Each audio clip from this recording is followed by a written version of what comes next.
नमस्कार दोस्तों, स्वागत है आपका हमारे चैनल कथा प्रदेश में। आज की कहानी एक ऐसी लड़की के बारे में है जिसने घर से भागकर शादी कर ली। तो चलिए जानते हैं आज की कहानी में कि उसके साथ क्या हुआ। बेहद सुंदर सजा हुआ रूम, उसमें लगे अलग अलग टिमटिमाते एलईडी बल्ब्स और कई सारी मोमबत्तियों की रोशनी, ऊपर से रात को पूरा दिखाई देता पूर्णिमा का चांद। यह सारी चीजें नेहा को मदहोश किए जा रही थी। जावेद रूम सजाकर मैं थोड़ी देर में वापस आता हूँ कहकर नेहा को उस रूम में अकेला छोड़कर चला गया था।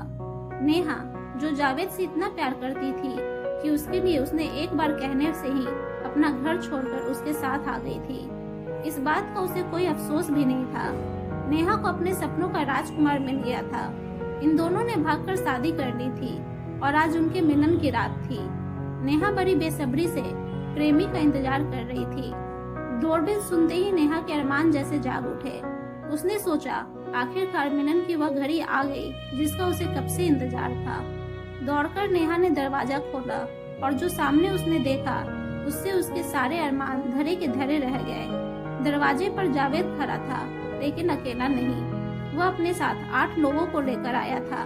वह सभी आदमी उसी के उम्र के थे। उन्हें देखकर नेहा ने जावेद की तरफ सवालिया नजरों से देखा, जैसे पूछ रही हो यह क्या मजाक है। जावेद नेहा की ओर बढ़ा और उसे अपने आलिंगन में भर लिया और बोला, डरो मत मेरी जान, ये सब अपने ही आदमी हैं। जावेद सबको रूम के अंदर लेकर गया।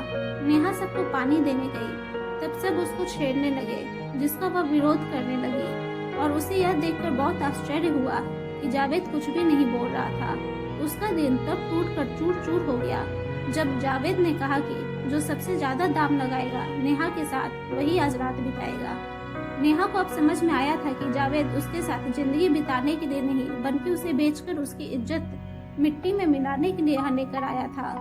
नेहा को अब काफी पछतावा हो रहा था। उसे यह सोचकर और ज्यादा रोना आ रहा था कि काश उसने अपने पिता की बात मान ली होती, जो पहले से इस प्यार के खिलाफ थे।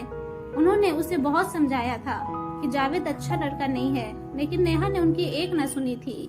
जावेद के पैसों की बात पर उसके साथ आए लोगों ने बंदूक निकालकर उसी पर निशाना लगा दिया और बोले, पैसे तो नहीं, लेकिन नेहा के बदले तुझे मौत जरूर देंगे। जावेद ऊपर से नीचे तक कांप गया और वहीं पर पत्थर की मूर्त बन खड़ा रहा। सभी लोग नेहा की ओर बढ़े उसका दामन दागदार करने के लिए। नेहा सोच रही थी उसके साथ कुछ भी गलत हो, इससे अच्छा उसको मौत आ जाए। जैसे तैसे लोग उसके करीब आते जा रहे थे, नेहा और भी ज्यादा डरती जा रही थी। जैसे ही उन लोगों में से एक ने उसकी साड़ी को छुआ ही था कि दरवाजे पर पुलिस की एक टीम ने दस्तक दी, जिसके साथ नेहा के पिता भी थे, जो नेहा को तलाशते हुए उसके ठिकाने तक पहुंच गए थे।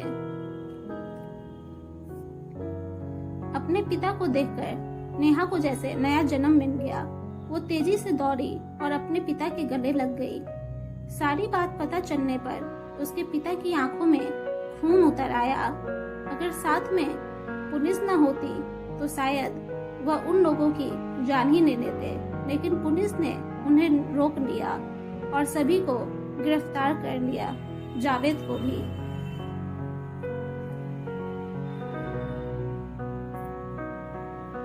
उम्मीद है दोस्तों आप सबको यह कहानी पसंद आई होगी।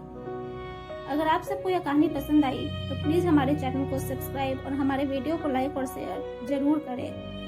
धन्यवाद।